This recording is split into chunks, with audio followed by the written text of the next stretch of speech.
बिहार में जमीन सर्वे को लेकर फिर से काम शुरू हो गया है। पहले इसे विशेष सर्वेक्षण का नाम दिया गया था, जो अब नवीन भू अभिलेख सर्वेक्षण के नाम से जाना जाएगा। इस नए सर्वे में बिहार सरकार अत्यधिक टेक्नोलॉजी का सहारा लेने जा रही है। इस सर्वे में जीपीएस सैटेलाइट टेक्नोलॉजी के साथ साथ ड्रोन कैमरा का भी इस्तेमाल किया जाएगा। इस नए सर्वे के बारे में जानकारी देते हुए विशेष सर्वेक्षण बंदोबस्त सहयोग पदाधिकारी कुंदन कुमार ने हमारी समेली संवाददाता राधा को बताया कि राज्य में पहली बार इस नई तकनीक से जमीन सर्वे का काम शुरू किया गया है। इस टेक्नोलॉजी के जरिए हर खेत, जमीन के सभी प्लॉट और मकान के साथ साथ अन्य सभी निर्मित भवनों की सही मापी की जा सकेगी। मापी के बाद नया खाता और खेसरा के साथ साथ नया नक्शा भी बनाया जाएगा, जिसे डिजिटल रिकॉर्ड में भी सुरक्षित रखा जाएगा। इस नए सर्वे के बाद बिहार में चलने वाले अधिकांश जमीनी विवाद समाप्त हो जाएंगे।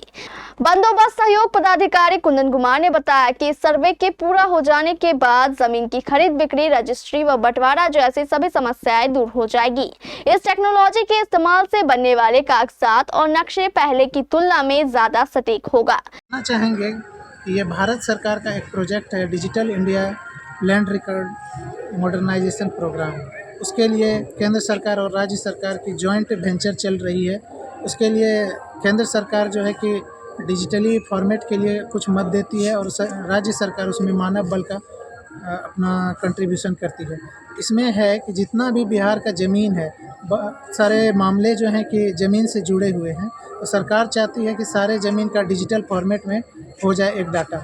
इसके लिए सभी ज़मीन का विशेष सर्वेक्षण का कार्य चल रहा है। कई बार सर्वे हो चुका है पहले भी, अभी जो कार्य चल रहा है वो विशेष सर्वेक्षण का कार्य है। इसमें मॉडर्न टेक्नोलॉजी का यूज किया जा रहा है, जैसे कि ईटीएस मशीन का यूज किया जा रहा है, डीजीपीएस का यूज किया जा रहा है और सभी स्किल्ड इंजीनियरों का यूज किया जा रहा है कि जो कि कंप्यूटर चलाने में दक्ष हैं और CAD program, arc technology, GIS technology, बहुत सारे टेक्नोलॉजी का यूज करके इसमें हाई रेजोल्यूशन कैमरा वाले लो लेवल पे जो है कि हवाई जहाज़ को उड़ाया जा रहा है और उससे जितना भी 5 सेंटीमीटर से ऊंचे जितने भी मेड़ हैं उसके अकॉर्डिंग नया प्लॉट बन रहा है। उस प्लॉट को बनाने के बाद क्या है कि उस प्लॉट में कुछ विशेष सर्वेक्षण अमीन होंगे, वो जाएंगे हर एक प्लॉट टू प्लॉट, उसको किस्तवार का प्रोसेस बोलते हैं। उस किस्तवार के प्रोसेस में जाके उस ज़मीन के मालिक का पता लगाएंगे और उसके नाम से उस ज़मीन को चढ़ाएंगे। यदि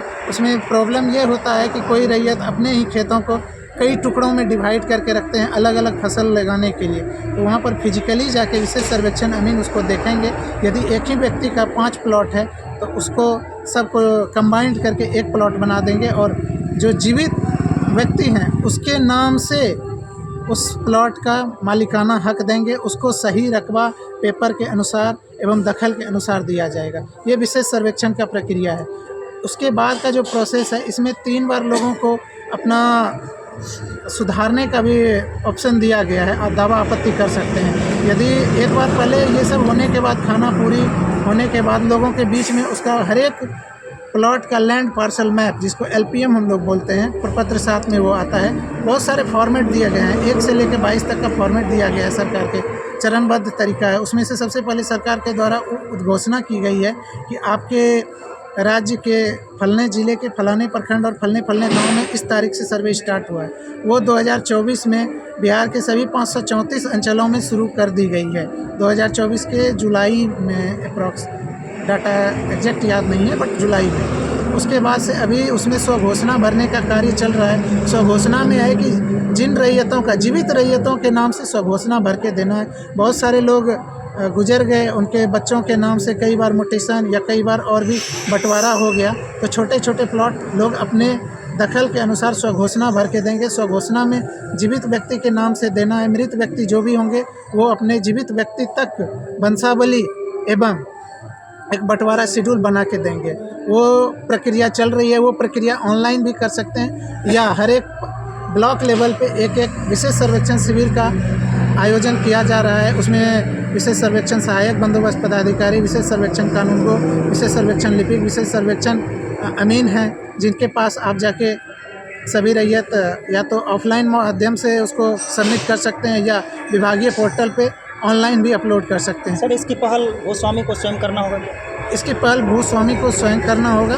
और इसके लिए जो व्यक्ति ज़्यादा पढ़े लिखे नहीं हैं किसी से मदद भी ले सकते हैं। जैसे सर्वेक्षण अमीन कुछ उसका ऐसे सर, कुछ ऐसे भूस्वामी हैं जिनको पढ़ना लिखना कुछ नहीं आता है और उसको तो कुछ वो भी जानकारी नहीं हर एक मौजा के लिए एक एक विशेष सर्वेक्षण अमीन अलॉटेड हैं, उनसे आप संपर्क कर सकते हैं। हाँ, वो आपको सही तरीका बता आखिर देंगे। इस कदम के लिए तो कहीं कहीं जागरूकता फैलाना पड़ेगा। जागरूकता फैलाई जा चुकी है और भी व्यापक तरीके से फैलाई जा बहुत रही है। ऐसे आदमी हैं जिनको पता ही नहीं है कि होता क्या बहुत है। हाँ, तो फिर उसके लिए भी माइकिंग या प्रचार प्रसार के माध्यम से फैलाई जा रही है।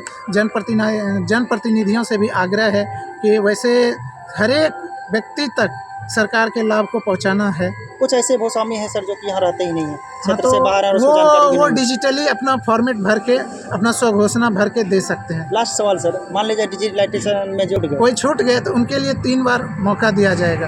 आपके गांव का जब सर्वे कंप्लीट हो जाएगा, आपके प्लॉट के अकॉर्डिंग नए रैयत डिसाइड हो जाएंगे, उसमें आपको उसके बाद पूरे गांव का एलपीएम बटेगा। आपके गांव में एक एक व्यक्ति को देना है। एक व्यक्ति यदि कोई छूट जाते हैं उसमें वो देख लेंगे कि मेरा नाम छूट गया है या मेरा ज़मीन छूट गया है, मेरा रकबा कम हो गया है या मेरा स्पेलिंग में कोई गलती है, तो वो व्यक्ति उसी समय प्रपत्र 8 एक फॉर्मेट आएगा, उसमें सही सब कुछ भर के कहाँ जमा करेंगे? वो शिविर कार्यालय में जमा कर सकते हैं या ऑनलाइन माध्यम से भी जमा कर सकते हैं। समेली में सर शिविर कहाँ? समेली में आपका नवाबगंज मुरादपुर में शिविर चल रहा है ऑलरेडी 2024 से। उसका टाइमिंग दिया हुआ है, शेड्यूल विभागीय साइट पे दे दिया गया है। चलिए, धन्यवाद सर। बंदोबस्त अधिकारियों ने ये भी बताया कि सरकार का मुख्य लक्ष्य ये है कि सूबे के हर परिवार के पास उनकी जमीन और मकान के पुख्ता दस्तावेज मौजूद रहे। नहीं रही है 16/8 से 20/9 तक विशेष महाअभियान सरकार के द्वारा चलाया जा रहा है। इसमें मुख्यतः बिंदु ये है कि मरे हुए आदमी के नाम से जमाबंदी नहीं रहना या फिर कोई त्रुटि है आपके जमाबंदी में, नाम में, खाता खिसरा में, वो ऑन स्पॉट होगा। इसको हम कह सकते हैं सरकार आपके द्वार। ये सरकार की सुविधा जो हमारे माननीय मुख्यमंत्री बोला करते थे वो आज नज़र में दिख रहा है और ऑन स्पॉट होगा। हर एक घर पर उनको जाना है, उनका समस्या का समाधान वही कर देना है। और जो घर पे जाने के बाद बाहर है तो उसके लिए ऑनलाइन की व्यवस्था है, वो ऑनलाइन कर सकते हैं। सरकार की व्यवस्था है, 1 महीना महाअभियान चलेगा, उसमें आप अपना वंशावली बनवाइए, जमा बंटवारा नमा दीजिए, ऑन स्पॉट होगा। और जो परिमार्जन में लोग दौड़ा करते थे उनके घर पर वो काम हो जाएगा। लोगों से क्या अपील? जी, अपील करना चाहूँगा कि जिनका भी छूटा हुआ है, जिनका बंटवारा नहीं हुआ है, दादा परदादा के नाम से ज़मीन है, वो निश्चित ही इस महाअभियान का लाभ उठावें और अपना काम करवा लें। अंचल दौड़ने से बचते हैं और सरकार का जो योजना है उसका लाभ उठाएं। परिचय दे सर। मैं मनोज कुमार मंडल, प्रदेश उपाध्यक्ष जेडीयू, अति पिछड़ा प्रकोष्ठ।